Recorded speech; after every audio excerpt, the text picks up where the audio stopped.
వీడియోలోకి వెళ్లే ముందు ఒక చిన్న విన్నపం. ఇప్పుడే మన ఫన్మోజీ ఫ్యాక్స్ ఛానల్ ని సబ్స్క్రైబ్ చేసుకుని కింద ఉన్న గంట సింబల్ గట్టిగా కొట్టండి. అలాగే వీడియో నచ్చితే లైక్ చేసి మీ ఫ్రెండ్స్ అండ్ ఫ్యామిలీకి షేర్ చేయడం మాత్రం మర్చిపోకండి. నంది కొండ వాగుల్లో నల్లకొండ వీధుల్లో ఇదేంటి సడన్ గా దెయ్యాల పాట పాడుతున్నాడు అనుకుంటున్నారా? ఉంది, దానికి ఓ రీజన్ ఉంది. మామూలుగా పండగలంటే మనకి ఏం గుర్తొస్తాయి? దసరా, దీపావళి, సంక్రాంతి లేదా రంజాన్, క్రిస్మస్. కానీ ఇప్పుడు నేను చెప్పబోయే పండగలు ఇలా దేవుడి పండగలు కాదు, దెయ్యాల పండగలు. షేక్ అయ్యే షాకింగ్ విషయాలు చెప్పడానికి టైం అయింది. బాబు అమ్మకుట్టి, నువ్వు లోగా వేసుకోమ్మా.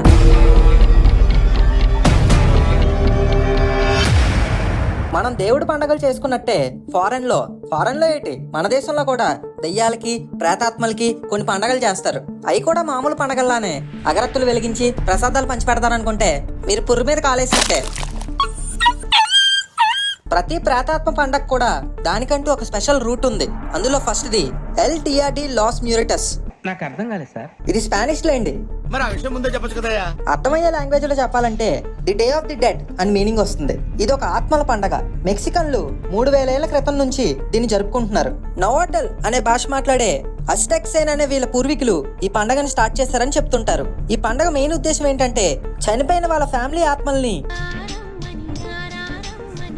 వాళ్ళకి ఫుడ్ పెట్టి జ్యూసులు ఇచ్చి సాఫీగా స్వర్గానికి సాగనంపడమే. ప్రతి సంవత్సరం అక్టోబర్ 31 నుంచి నవంబర్ 2 వరకు మెక్సికోలో, మెయిన్ గా సౌత్ అండ్ సెంట్రల్ లో ఈ పండగని భారీగా చేస్తారు. వీళ్ళ నమ్మకం ప్రకారం అక్టోబర్ 31న స్వర్గం ద్వారాలు తెరుచుకుంటాయంట. అలా తెరుచుకున్న వెంటనే వీళ్ళ పూర్వీకుల ఆత్మలు రయ్యమని వీళ్ళ పాతాల దేవత అయిన మిక్టెకాసియోటెల్ సాయంతో సమాధుల్లోకి వచ్చేస్తాయంట. మనోళ్ళేమో సమాధులకి మంచి మంచి బంతిపూలను పెట్టి ఆత్మల్ని ఇంటికి ఆహ్వానిస్తారు. అలా ఇంటికి వస్తాయి అని నమ్మే వాళ్ళ పూర్వీకుల ప్రేతాత్మలకి ఒక బల్ల లాంటిది అరేంజ్ చేస్తారు. దీన్నే బలిపీఠం అంటారు. దాని మీద అటోలే అనే మొక్కజొన్నతో చేసిన జ్యూస్ ని, డార్క్ చాక్లెట్స్ ని, చూడడానికి ఎముకల్లా ఉండే రొట్టెలను, పంచదారతో చేసిన పుర్రెల్ని పెడతారు. అలానే ఆత్మల్ని, వీళ్ళ అంతరాత్మల్ని ఎంటర్టైన్ చేసుకోవడం కోసం ఇలా పుర్రెల్లాంటి మాస్కులు పెట్టుకుని మొహానికి రంగులు వేసుకుని అక్కూనా మా తాత వచ్చాడు మా తాత అనుకుంటూ డాన్సులు వేస్తారు. ఇక లాస్ట్ అండ్ ఫైనల్ గా ఈ ఆత్మలకు ఒక దీపం లాంటిది పెట్టి స్వర్గానికి వెళ్ళడానికి సాయం చేస్తారు. ఇంకో విషయం ఏంటంటే ఈ ఆత్మలు తిరిగి స్వర్గానికి వెళ్ళడం అంత ఈజీ వ్యవహారం ఏం కాదు. మన వీడియో గేమ్స్ లో ఉన్నట్టు 9 ఛాలెంజింగ్ లెవెల్స్ ఉంటాయి. వాటిని దాటే ఈ ఆత్మలు స్వర్గానికి వెళ్ళాలి. ఒకవేళ వెళ్ళకపోతే అని అంటారా? ఏముంది, ఎలాగో వచ్చాయి కదా, ఎక్కడే ఉండి తినేస్తాయి. ఫుడ్డును కాదు, వాళ్ళ ఫ్యామిలీని. హంగ్రీ గోస్ట్ ఫెస్టివల్ నాకు తెలిసి ఈ దెయ్యాల పండగల్లో అతి పెద్ద పండగ ఇదే. పెద్ద పండగ అని ఎందుకన్నానంటే ఆల్మోస్ట్ దీన్ని మన ఏషియా ఖండం మొత్తం జరుపుకుంటారు. ముఖ్యంగా చైనా, హాంకాంగ్, సింగపూర్, శ్రీలంక, మలేషియాలో అయితే ఓ రేంజ్ లో సెలబ్రేట్ చేసుకుంటారు. పేరుకి తగ్గట్టే దయ్యాల ఆకలిని తీర్చే పండగ ఇది. చైనీస్ క్యాలెండర్ ప్రకారం 7వ నెల 14 లేదా 15వ రోజు ఈ పండగ వస్తుంది. ఈ 7వ నెల అంతా కూడా వీళ్ళకి గోస్ట్ మంతే. సో నెలంతా సంబరాలుంటాయి. ఇది ఒక బౌద్ధ టోసిస్టుల పండగ. వీళ్ళ కథనం ప్రకారం పాతాళంలో ఉన్న ఆత్మలన్నీ బాగా ఆకలితో ఉంటాయని, ఈ హంగ్రీ గోస్ట్ ఫెస్టివల్ అప్పుడు బయటకు వస్తాయని, వీటికి ఫుల్లుగా భోజనం పెట్టి బొజ్జ నింపేసి బ్యాక్ కి పంపించేయడమే ఈ ఫెస్టివల్ ప్రథమ ఉద్దేశం అని నమ్ముతుంటారు. అలానే ఇంటికి వచ్చిన ఈ గోస్ట్ల కోసం జాస్ పేపర్ ని కూడా కాలుస్తారు. జాస్ పేపర్ అంటే ఒక ఆస్తి లాంటి పేపర్. ఈ జాస్ పేపర్ లో డబ్బు, కార్ లాంటి బొమ్మలు ఉంటాయి. వీటిని కాలిస్తే ఈ బూడిదని ఈ ఆత్మలు వెళ్ళేటప్పుడు వాళ్ళతో పాటు తీసుకుని వెళ్తాయని, వాళ్ళ లోకంలో కూడా డబ్బు, కారులతో ఎంజాయ్ చేస్తాయని వీళ్ళ నమ్మకం. పిచ్చండి ఇది. ఇక సింగపూర్ లో అయితే ఈ ఫెస్టివల్ టైంలో గిటాయ్ అనే ప్రోగ్రామ్స్ కూడా పెడుతుంటారు. ఈ పండగ ఎండుకు వచ్చేటప్పటికి నీటిలో చిన్న చిన్న పడవల లాంటి దీపాలను వదిలి ఆత్మలకి దారి చూపిస్తూ బై బై చెప్పేస్తారు. పళ్ళు పలహారాలతో దెయ్యాల పండగలను కూడా దేవుడి పండగల్లాగా బాగానే సెలబ్రేట్ చేస్తున్నారుగా అని అనుకోకండి. ఈ పండగ టైంలో కొన్ని పనులు చేయకూడదని కొన్ని స్ట్రిక్ట్ రూల్స్ ఉన్నాయి. ఒకవేళ ఆ రూల్స్ తప్పి చేశారే అనుకోండి. ఎందుకే ఆ రూల్స్ ఏంటంటే రాత్రులు బయట తిరగకూడదు, కాలువల్లో ఈత కొట్టకూడదు, ఫోటోలు దిక్కకూడదు. ఇవే కాదు, పెళ్లిళ్ళు, పుట్టినరోజులు కూడా జరుపుకోకూడదు, ఆరు బయట బట్టలు ఆరేయకూడదు, సరదాగా విజిలే కదా అని వేయకూడదు, ఫ్రెండ్ భుజమే కదా అని చెయ్యి కూడా వేయకూడదు. And last and most dangerous ఏంటంటే రెడ్ డ్రెస్ అస్సలు వేయకూడదు. ఎందుకంటే చైనీస్ కల్చర్ లో రెడ్ అనేది దయ్యాలకి బాగా దగ్గరైన రంగు. ఒకవేళ వేసుకున్నారా దెయ్యం వచ్చి మనల్ని రోస్ట్ చేద్ది. ఇక నెక్స్ట్ పండుగ వచ్చేసి ఓబోన్. ఇది జపాన్ లో చేసే ఆత్మల పండుగ. దీన్నే బాన్ ఫెస్టివల్ అని కూడా అంటారు. వీళ్ళ సూర్యమానం ప్రకారం 7వ నెల 15వ రోజు నుంచి 3 రోజుల పాటు ఈ పండుగను జరుపుకుంటూ ఉంటారు. ఈ పండుగ వెనక కూడా భారీ ఫ్లాష్ బ్యాకే ఉంది. సుమారు 500 ఏళ్ళ నుంచి ఈ పండుగను జరుపుకుంటున్నారని టాక్. అప్పట్లో మౌంట్ గాల్యయాన అనే బుద్ధిస్ట్ ఉండేవారు. ఆయన బుద్ధుడికి శిష్యుడు. బుద్ధుడి శిష్యుడు అంటే తెలిసిందేగా, బుద్ధి బలం భారీగా ఉంటుంది, అలానే శక్తులు కూడా. సో అలా తన శక్తులు ఉపయోగించి చనిపోయిన తన తల్లిని చూద్దాం అనుకుంటాడు. అప్పుడు తెలుస్తుంది ఆమె ఆకలితో ఉన్న దయ్యాల రాజ్యంలో పడిపోయిందని. సో తన టాలెంట్ని అంతా ఉపయోగించి తల్లికి ఆహారం అందేలా చేస్తాడు. అలా కొడుకు ద్వారా చేతిలోకి వచ్చిన ఆహారాన్ని నోటి దగ్గర పెట్టుకుంటుండగా అది కాస్త బొగ్గులా మారిపోతుంది. దాంతో ఆయన చాలా బాధపడ్డాడు. వెంటనే బుద్ధుడి దగ్గరికి వెళ్ళి జరిగింది చెప్తాడు. అప్పుడు బుద్ధుడు అతన్ని ఓదార్చి 7వ నెల 15వ తేదీన అర్పణలు చేయమని, అలా చేస్తే మీ అమ్మ కడుపు నిండుతుందని చెప్తాడు. గురువు చెప్పినట్టే చేసిన శిష్యుడు తన తల్లి ఆకలి బాధను తీరుస్తాడు. ఆ విధంగా చనిపోయిన పెద్దవాళ్ళ ఆత్మల ఆకలిని తీర్చడానికి ఈ పండగ స్టార్ట్ అయింది. ప్రజలు ఆత్మల మీద భయంతో కాకుండా ప్రేమతో వాటిని ఈ లోకంలోకి రమ్మని పిలుస్తారు. అందుకే సమాధుల మీద కూడా గుర్రం, ఆవుల బొమ్మలు వేస్తారు. ఈ బొమ్మలు ఎందుకంటే వచ్చేటప్పుడు ఆత్మలు గుర్రాలలాగా ఫాస్ట్ గా రావాలని, వెళ్ళేటప్పుడేమో ఆవులు నడిచినట్టు మెల్లగా వెళ్ళాలని వీళ్ళు అనుకుంటారు.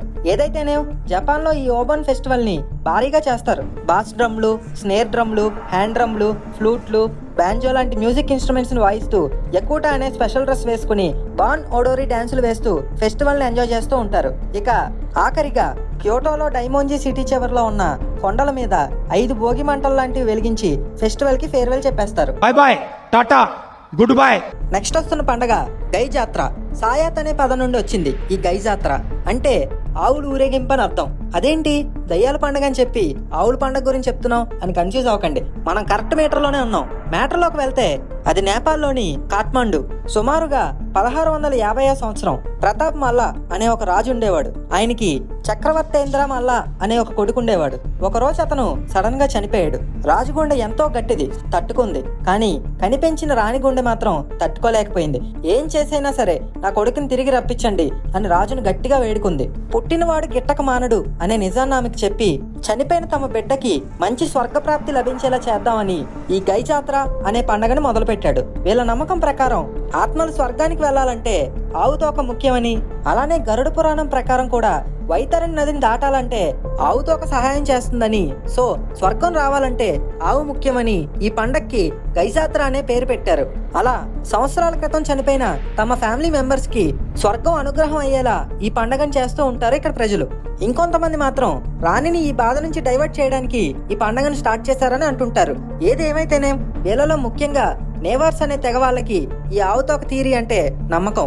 అందుకే ఈ రోజుకి కూడా పిల్లలు పెద్దలు అని తేడా లేకుండా అందరూ కూడా ఆవుల వేషాలు వేసుకుని రోడ్ల మీద గింటాంగ్ గీసి అనే ఫోక్ డాన్సులు వేస్తూ ఉంటారు. భక్తాపూర్ ప్రాంతంలో అయితే వెదురు బొంగులతో తహామాచా అనే రథాన్ని తయారు చేసి అందులో వాళ్ళ పూర్వీకుల ఫోటోలు పెట్టి ఊరేగిస్తూ ఉంటారు. అన్నట్టు చెప్పడం మర్చిపోయా, మగాళ్ళు కూడా హకు పటాసి అనే ఆడవాళ్ళు కట్టుకునే నల్ల సారీని కట్టుకుని ఈ ఊరేగింపులో పాల్గొంటారు. ఇక నెక్స్ట్ వస్తున్న పండగ సమ్హైన్. ఐర్లాండ్, స్కాట్లాండ్, వేల్స్ లో 31 అక్టోబర్ నుంచి నవంబర్ 1 వరకు చేసుకుంటారు ఈ పండగని. వీళ్ళ లెక్కల ప్రకారం ఈ డేట్స్ తర్వాత అంటే నవంబర్ తర్వాత వచ్చే డేస్ అంతా కూడా చెడు కాలమే అంట. సో ఈ టైంలో చనిపోయిన వాళ్ళ లోకానికి మన లోకానికి మధ్యలో ఒక సన్నని పొర మాత్రమే అట్టుగా ఉంటుందంట.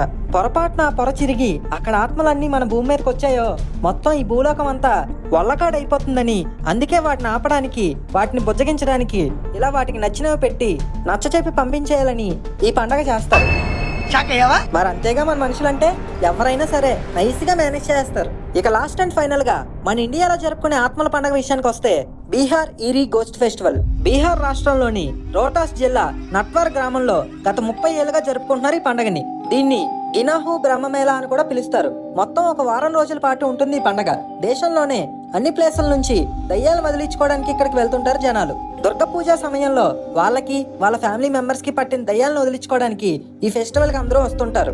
ఇక నెక్స్ట్ వచ్చే పండగ భూత చతుర్దశి. వెస్ట్ బెంగాల్లో బాగా ఫేమస్ ఇది. కృష్ణపక్షంలోని 14వ రోజుని, అలానే అమావాస్యకు ముందు రోజున ఈ భూత చతుర్దశిని జరుపుకుంటూ ఉంటారు. మొత్తం ఇంట్లోని 14 మూలల్లో 14 దీపాలను పెట్టి తమ వంశంలో చనిపోయిన చివరి 14 మంది ఆత్మల్ని ప్రశాంతంగా బయటికి పంపించేస్తూ ఉంటారు. దీని వెనక ఒక కథ కూడా ఉంది. అదేంటంటే అప్పట్లో ఒక బ్రాహ్మణుడు బద్ధకంతో ఇంటిని శుభ్రం చేసుకోకుండా అలానే ఉండిపోయాడంట. దాంతో ఇల్లంతా చెత్తతో నిండిపోవడంతో అక్కడికి దయ్యాలు వచ్చి తిష్ట వేసాయంట. ఒకరోజు చెత్త కుప్ప నుంచి ఒక దయ్యం బయటికి రావడంతో అతను భయపడి ఇల్లు మొత్తాన్ని శుభ్రం చేసి ఆ దయ్యాన్ని బయటికి తోలేశాడంట. వినడానికి సిల్లీగా ఉన్నా సిల్లీగా మాత్రం తీసుకోకూడదు ఈ కథని. ఈ పండగ టైంలో చౌతో షాక్ అనే 14 రకాల ఆకుకూరలను బాగా తింటారు. అబ్బా వీళ్ళు తింటారంటే నాకు ఆకలిస్తుందేటి, అర్జెంటుగా వెళ్ళి ఏదో తినేయాలి. ఒరే మనమడా, నాకు కూడా పెట్టరా. ఎవరది? నీ 7వ తరం తాతని. ఓ అమ్మో జంపు.